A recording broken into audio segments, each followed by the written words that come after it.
Why do I teach? That's a nice question. I met him in a time in my life when I was just getting started. That's the part that got to me. It just, when he said, I believe in you, I believe that you can do this, I believe that you have what it takes. Teaching is not a job. Teaching is a privilege because these students in front of you, not only are they paying good money, but they're also putting their life in your hands because they believe that with your teaching, they'll be able to do something. We wouldn't do this for other people or other teachers. He's one of those people that I could count on, fingers of my hands, that are so important in actually who I am as a human being, as an artist, as a photographer, as a visual artist, and actually I have the courage today to say I'm an artist because of him. Changing people's lives is something that I enjoy doing. And when I see that they have a lot of trust in me, well, the trust is mutual. Anthony opened up my eyes to many things. I discovered I had an artistic side that I wasn't even aware of. Since that first class, just fell in love with his method of teaching. Jusqu'à présent, j'ai pas vu de prof dévoué comme Anthony. I finally ended up at the Jewish General Hospital, but that's in November. But by then, not only one, but two kidneys got screwed up. So they had two kidneys to deal with, so they had to put drains in there, or else I could have died there. And anemia kicked in, and then finally they did biopsies and the whole kit, and that's where I got diagnosed with prostate cancer, stage 4, with a Gleason of 9 and bone metastasis. So yes, when you get that news, it's kind of a blow. By the time I got home, I stayed 12 days at the hospital. By the time I got home, I had lost 32 pounds. And what's kind of snapped me out of that kind of situation where you panic and you don't know what to do, it was I took off my shirt in front of the mirror in my washroom, and when I looked at myself, I said, oh boy, something needs to be done here.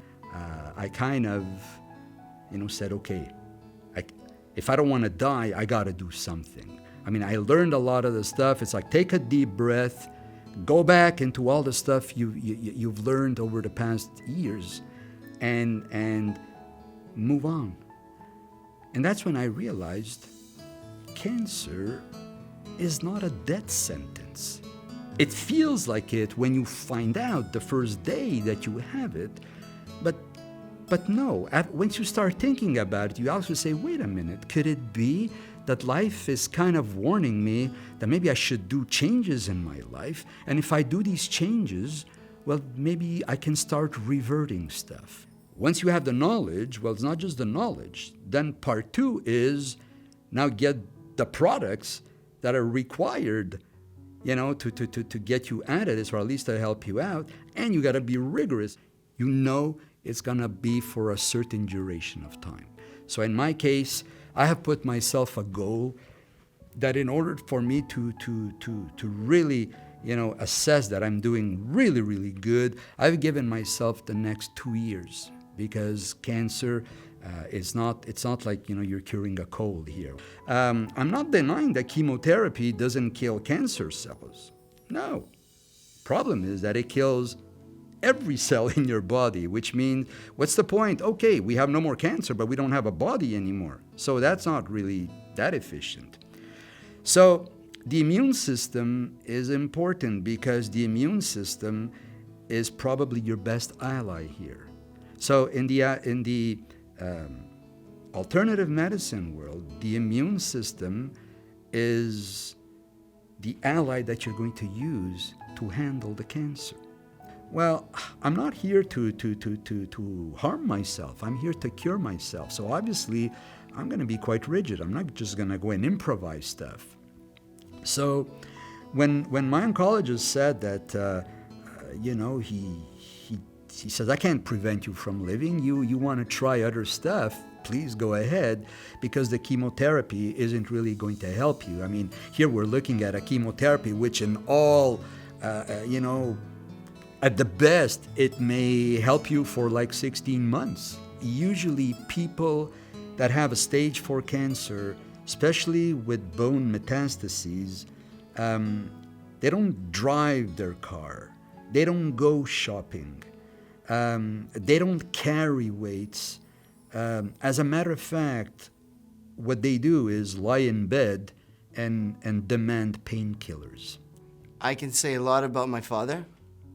I can go on and on, but I think the most important thing that I would like to say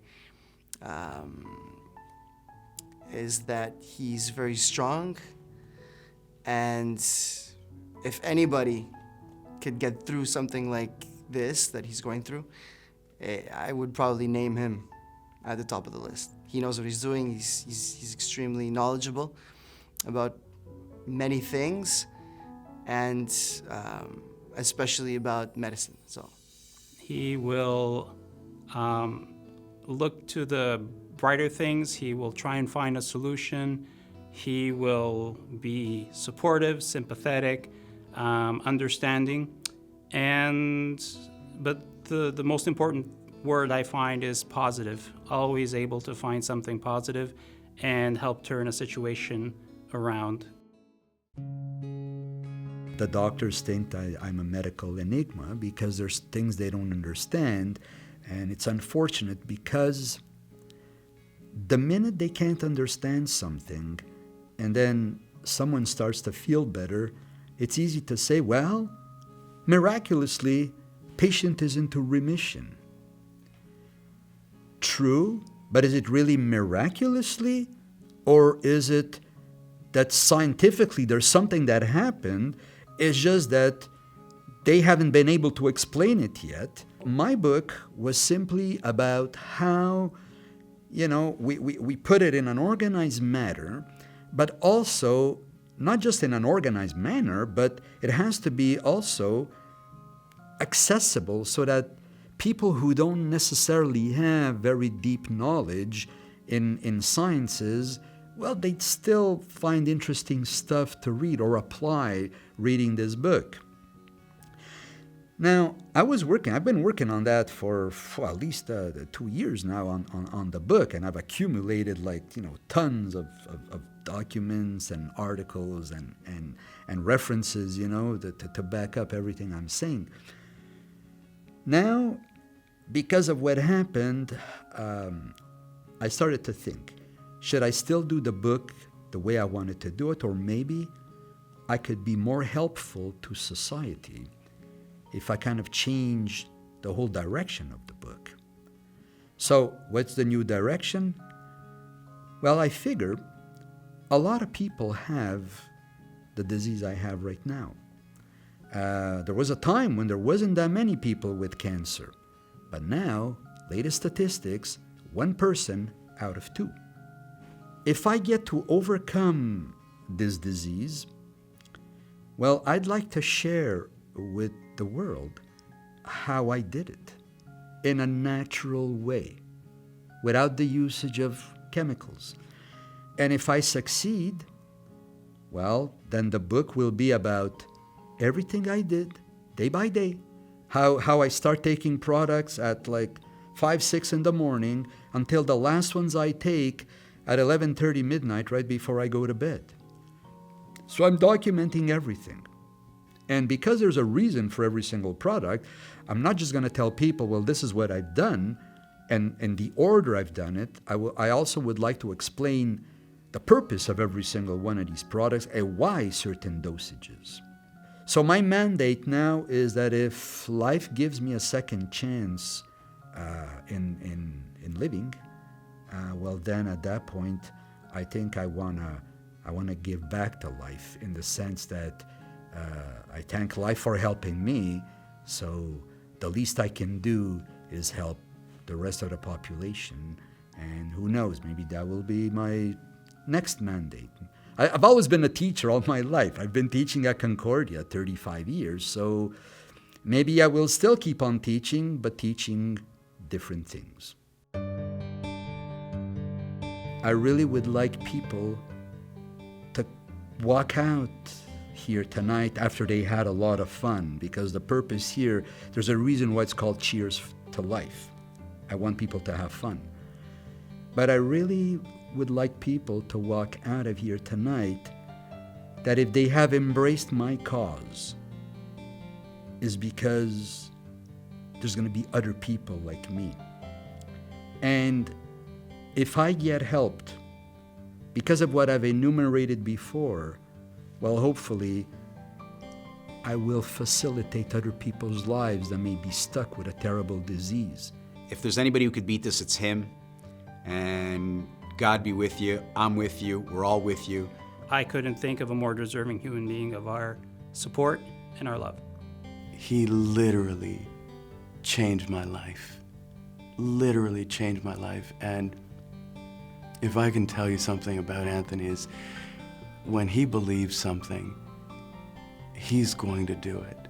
This is just another test he'll just overcome and prove us and change lives of many in many years to come. Well, I would like to tell him that I love him very much, and he's been there for me my whole life, and I really hope that he can be there much longer, because I am only 38, and it would really be something very sad to not have him around. And he's fun to be around. He talks a lot. It's great. We have some good times together. And I hope that we can have many more. Cheers to life. Cheers to life. Cheers to life. Cheers to life. Cheers to life. I love you, Anthony. We all love you, and cheers to life. Cheers to life. Cheers to life.